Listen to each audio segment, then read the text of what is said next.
Greetings, fellow citizens of Disneyland. Brickey here. Today's adventure, what's closed at Downtown Disney?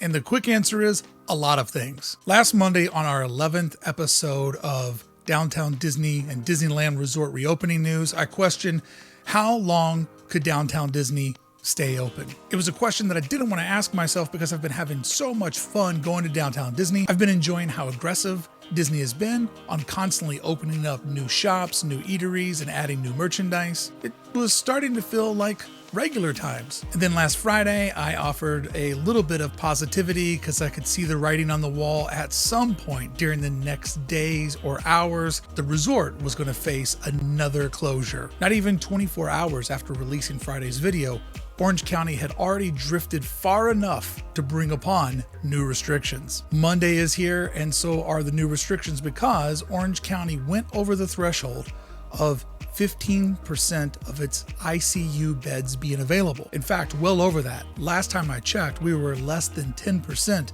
of availability of beds in the intensive care unit. So today, December 7th, kicks off a 3-week new restriction of no more eating outdoors, along with a handful of other things, but this is the big part of the new restriction that affects Downtown Disney. And this ban on no outdoor dining will last until Monday, December 27th. That means spanning nearly the entire month of December and eclipsing Christmas Eve and Christmas Day. And that magical time when nobody's working, or most people aren't working, and we just get to hang out. And what a time of the year to have delicious limited edition holiday treats. Oh, no peppermint beignets this year. And I do believe that it could get worse before it gets better, because a lot of experts are saying we haven't even hit bottom yet from exposures that happened over the Thanksgiving holiday when they said, hey, don't party, don't travel, keep to yourself. And we traveled, we partied, and we invited friends over. I mean,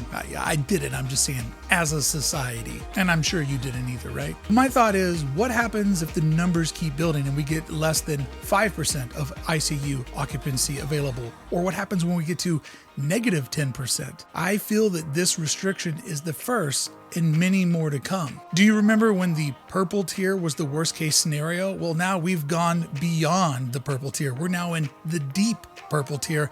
And I do believe that purple rain is going to fall on Southern California. More restrictions could possibly come to try to keep people staying away from one another and try to slow the spread of coronavirus, which means we could get back to March where we lose public parks, beaches, malls, really any and all public dwelling spaces where my household mixes with yours. I'm just saying right now, this could all get much worse, and I'm going to predict that it will. So with all of this fun news, let's look at what's closed at Downtown Disney. Let's start inside of Buena Vista Street district, which has made all of us so excited to be back inside of one of the parks. Well, now we will no longer have Award Wieners, which was currently serving Corn Dog Castle items. If you got one of those much desired reservations to Carthay Circle, I am so sorry for you. In a true 2020 ironic sense, you were probably so excited when you got that dining reservation, and now you are so depressed that it has been automatically canceled. Fiddler, Pfeiffer, and Practical Cafe has now closed, which sadly for me means no Starbucks, no sitting on a bench and enjoying one of my signature drinks. No Starbucks. I mean, literally, no Starbucks there, no Starbucks here. I'm running out. And no Smoke Jumpers Grill, which brings up a question. Will they still leave Grizzly Peak open? That was the only business that was operating in that stretch of Buena Vista Street. Quite frankly, friends, to put it an easier way, Trolley Treats is all that is open, because if you go to Trolley Treats, you can buy confectionery that you can literally put in a bag, keep it closed, eat it when you get to your car or when you get home, because there is no food or beverage consumption allowed on the premises of the Disneyland Resort. Which brings up a question. If they can keep shops at 20% occupancy, is that worth them to keep the resort open? And will they consider opening new shops to try to bring in more people for retail and earn more attendance? I kind of think maybe not, because Disney has been known to abide by the rules. And if the state is basically saying we don't want people coming together, will Disney get aggressive and find ways to bring more people out? Is $10 parking still going to be a thing, or will they be practically begging people to come out? because losing food means you kind of lose the main pastime of the Disneyland Resort currently.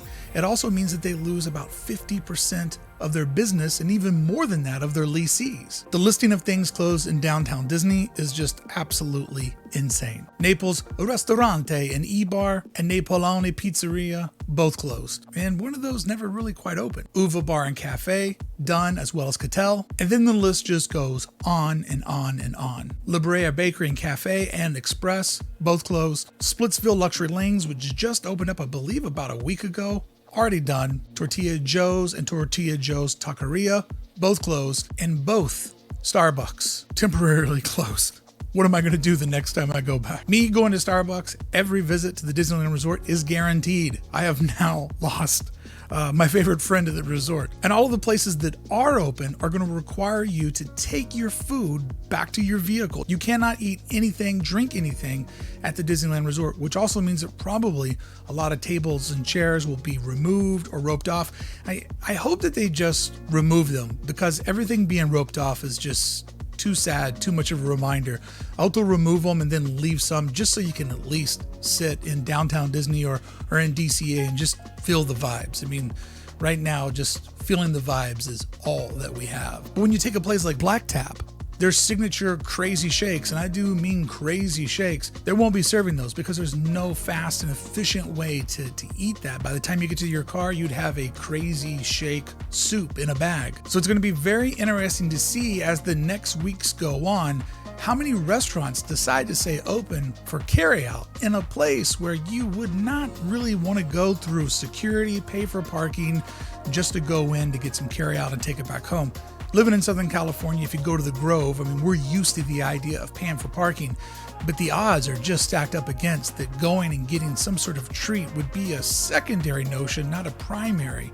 It'll be interesting to see which other restaurants just go, it's simply not worth it for us right now. And with all this comes more bad news. Ta-da! 350 cast members have been put back on furlough, and downtown Disney will just be shopping from now until after the holidays. Now, I know that shopping is a fun part of going to downtown Disney, but let's not kid ourselves. The food, the drinks, just being able to sit and take in the ambiance, what little ambiance that we could get in 2020, it has now been removed. California, once again, putting the hammer down, trying to really play a game of chicken with people. Stay home.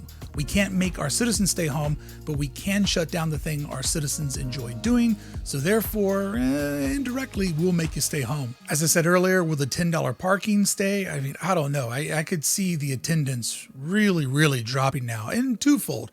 There's no food there, and people might start going, maybe it's just not safe to go anymore. Which gets into the whole game of chicken. Will Disney do something drastic, like open up a lot more of DCA and open up more shops so that people get tempted to go? I mean, this past weekend, the attendance really spiked, and I know that it was a weekend, but it was also Off the Page reopening. Off the Page was slammed all weekend long. Could they do something insane, like finally open up Main Street for shopping? But does that directly go against the whole idea is right now we all need to do our part so we can get over this much faster? It's going to be a real amazing thing to see what happens first. More gets shut down or more opens up. It's a bizarro game of chicken and public safety and health. Watching this channel to find out what does open, what does close, and where do we go from here. And by the way, every time you comment on any video that I've released during the month of December, as long as if you're subscribed to the channel and have notifications on, I am giving out a spider bot that I bought just last week. Can't wait to send it out to one of you after the month of December's over with, to anybody that comments on one of my videos. And if you're missing the vibes of the holiday season, this Sunday, December 13th, my club 1313, we're going to get together and do a recreation of Disneyland Christmas. We did one back in November for DCA. This Sunday, all things Disneyland Christmas I will bring back to life in virtual Disneyland. So friends, I am literally begging of you, when you're not at the resort, please wear a mask. Please remember that your nose is part of your face. Try not to mix it up with folks that are outside of your bubble. I know we all have a couple of friends that we've been doing this with, but just try to show a little bit of restraint. I can't take much more of this, and I know that you can't either, and the least thing we can do is try to save somebody's life. And by doing so, hopefully get back to this place that we love even faster. And speaking of getting back to the place that we love, I will be doing a live stream tomorrow from downtown Disney. It will be my annual birthday trip, and it will be one to remember. In fact, it'll be such a one to remember that I'm taking my own birthday button, right? No city hall, no way to get one of these bad boys handed out. So luckily, I could just add on 20 to last year's 2019 birthday button. So yeah, Disneyland birthday trip, BYOB. Bring your own button. All right, friends, thank you so much for watching today's update. Thank you for leaving a comment. Thank you for liking this video. And friends, until the next time I can see you in downtown Disney eating something delicious, I'll see you back here on the channel with more Disneyland news. Thank you so much for watching, and let's do our part. Let's get over this as fast and as fit as possible because I am sick of the constant drip of bad news.